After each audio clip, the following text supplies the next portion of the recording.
Regressor of the Fallen Family. Chapter 10. He would not bother to throw bait like this just to deceive someone who had nothing but debt. This one must be undoubtedly mad, and there was nothing more foolish than engaging in lengthy conversations with a madman. But still, how much do you plan to invest? Because there was always a chance, however slight. With the thought of preparing for the unexpected, Philip tossed the question nonchalantly. Perhaps a rich young lord can't handle his excessive wealth and splurges foolishly. Understanding it was a pitiful hope, Philip couldn't help but cling on to it. After all, in his desperate state, he couldn't afford to ignore even a rotten lifeline. How much debt do you have? And what about your plans for the next venture? To Philip's surprise, the madman's answer had some logic to it. A faint hope began to rise in Philip's heart.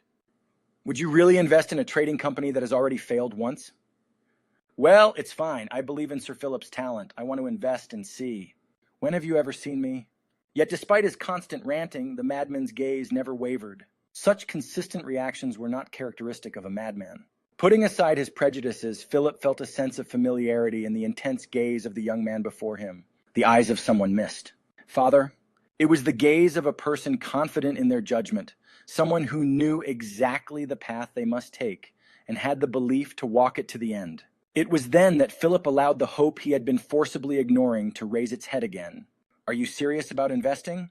His heart fluttered. It was like seeing a ray of light in a pool of despair as his slim hope grew stronger. Yes. How much would you need to pay off your debts and make a fresh start? I'll support you fully. Just as these sweet words made Philip's mood soar, tap. An insignificant noise caused him to reflexively turn his head. Dust fell off from the self-proclaimed investor's armor, revealing an emblem. The moment Philip saw the emblem, the enthusiasm bubbling inside him turned ice cold in an instant. Of course, it figures. The bitter feeling was all the more miserable because of the high expectations he had held. I'll meet your conditions as best as I can. Just let me know. All excitement had faded when he came face to face with the swindler's grinning face. Ha, really? Such a despicable young lad. I was about to let you off lightly, thinking I misunderstood something. Cold words naturally spilled out. What did he say?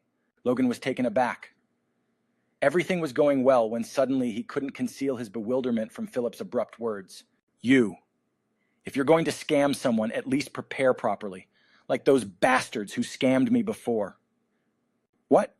Philip's dramatically changed expression was met with an unexpected retort. It seemed he was spitefully picking a fight with someone who might have saved him. Had he not known the boy's future, he would have thought of him as a fool. No. Even with that knowledge, it seemed like an act of utter stupidity. What are you saying? You're not an investor, are you? What? Is this guy crazy? Why the sudden change? Having failed once in business, is he now like a mad dog eager to bite anyone? These questions and more were reflected in Philip's eyes as he answered with a snort. You haven't been in Kyle long enough to even shake the dirt off your shoes. And you come straight to the merchant's district to talk about investing? You know who I am? Philip pointed to his shoes, which, just as he claimed, still had some dirt on them. That finger soon pointed to Logan's chest. Plus, I've memorized every noble family crest in this country. That crest on your armor is from the McLean baronial house of the Southwest. So what's the problem? Dear nobleman cum swindler? Though the claims were untrue, Philip felt a pang in his chest as he seemed to know what would come next.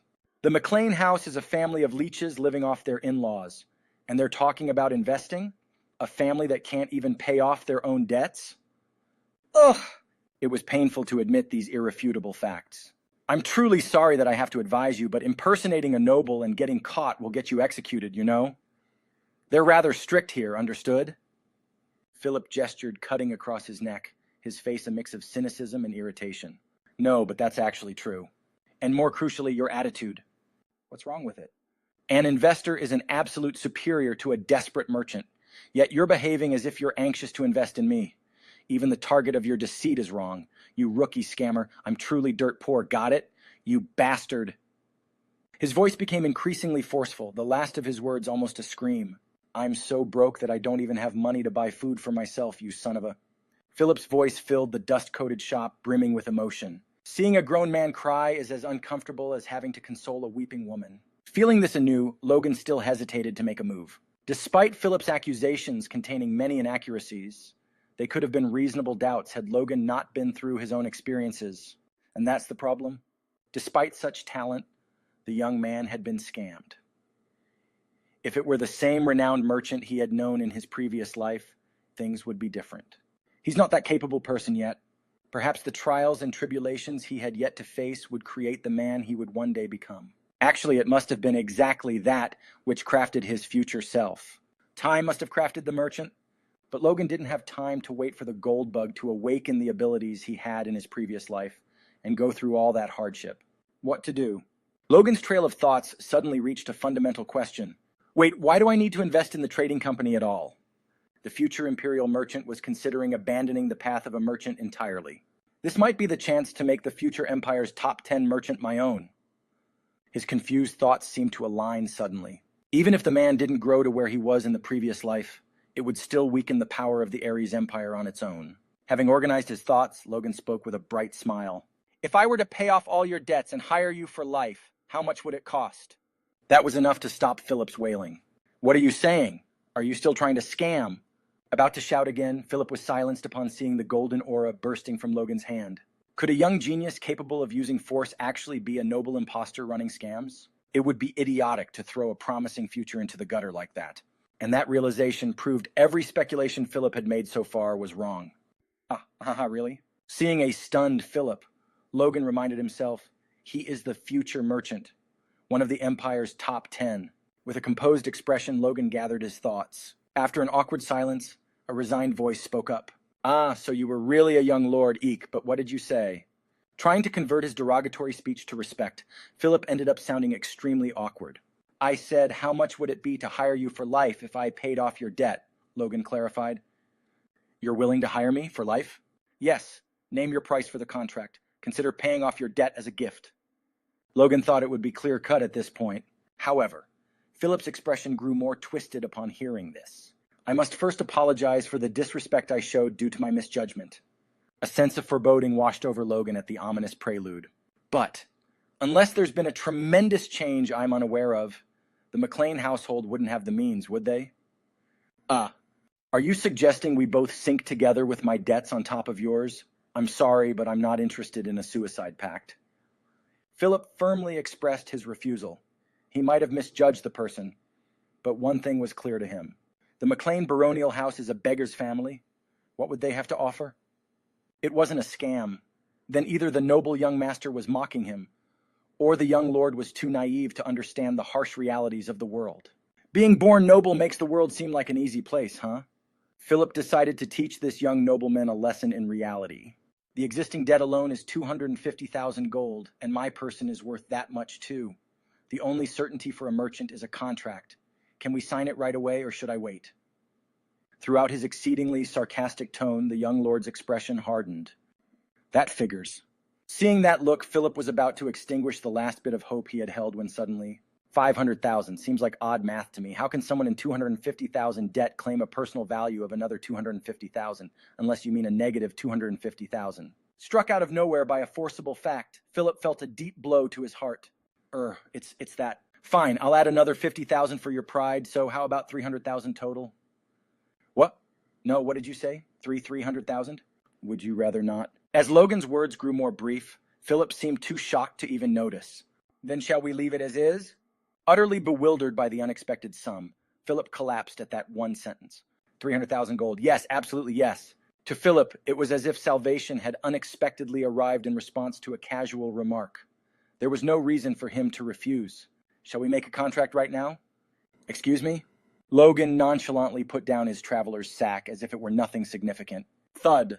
The sack sounded unusually heavy, echoing weightily in Philip's chest. A golden glow peeked out from the open top, revealing a bag full of gold coins. The money Logan had withdrawn earlier that day from the copper's Kyle branch. Any merchant would go mad at the sight of that pile of gold. Thankfully, it seems I have enough for the upfront payment. Philip thought he saw a halo around the smiling owner of the backpack. What is this man? An angel? Feeling somewhat detached from reality, Philip remained speechless for a while. This for real? Gazing at the gold coin sack as if in a dream, Philip soon held Logan's hand with tears welling up in his eyes. Thank you. I really, truly thank you. I considered resigning myself to a life of slavery. And now I find myself kneeling. I already was indeed. Sinking to the floor was one thing, but now his posture resembled a worshiper praying to a god, an admittedly overwhelming sight. So, why do you wish to employ me to go to such monetary lengths? Do you really think so? That I may bloom late and help increase your wealth? No, it must happen. For my own purpose, it must. Logan's determined gaze seemed to move Philip once again. Nobody has ever shown me such trust, not even my late father did so much. Overcome with emotion, Philip took a moment to compose himself while Logan looked on with a faint smile. Let's go make that contract. Where to? We can't write a contract here, can we? Really? Regardless of where the contract is written, what does it matter? Logan took the befuddled Philip to one of the rare magic shops in Kyle. There, contract complete. As a drop of blood from Philip's finger fell onto the contract, the bluish mana inscribed upon it glowed brightly, ensnaring his body. It was an expensive magical contract worth 10,000 gold. From now on, if Philip intentionally committed an act harmful to Logan, he would experience soul-rending agony. Unless he wanted to suffer, he'd need to awaken his own force to become a superior knight, or pay a mage of at least the fourth circle hundreds of times the sum to lift the curse. In essence, the contract exchanged Philip's life for 300,000 gold, a contract for all intents and purposes akin to buying a slave. Thus, it was understandable that Philip's face soured, despite just moments ago being filled with emotion. A scum using an exorbitant contract worth the price of 30 slaves just to make one slave out of me. And with 300,000 gold on top of that, Philip's continued grumbling fell on seemingly deaf ears as Logan's face was brimming with smiles. How else would we trust each other at first meeting? If you invest a fortune, there ought to be a guarantee. Though Logan spoke casually, Philip was clearly agitated, but sighed in acquiescence. Better than being dragged off by those other scoundrels. Being treated similarly to a slave was better than being officially branded and treated as one. That was what he told himself to feel better.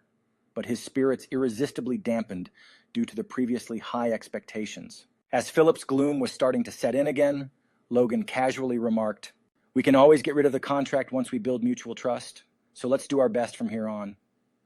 A vague promise without any specified period or conditions. Yet that simple statement was enough to kindle a small flame in Philip's dead-looking eyes.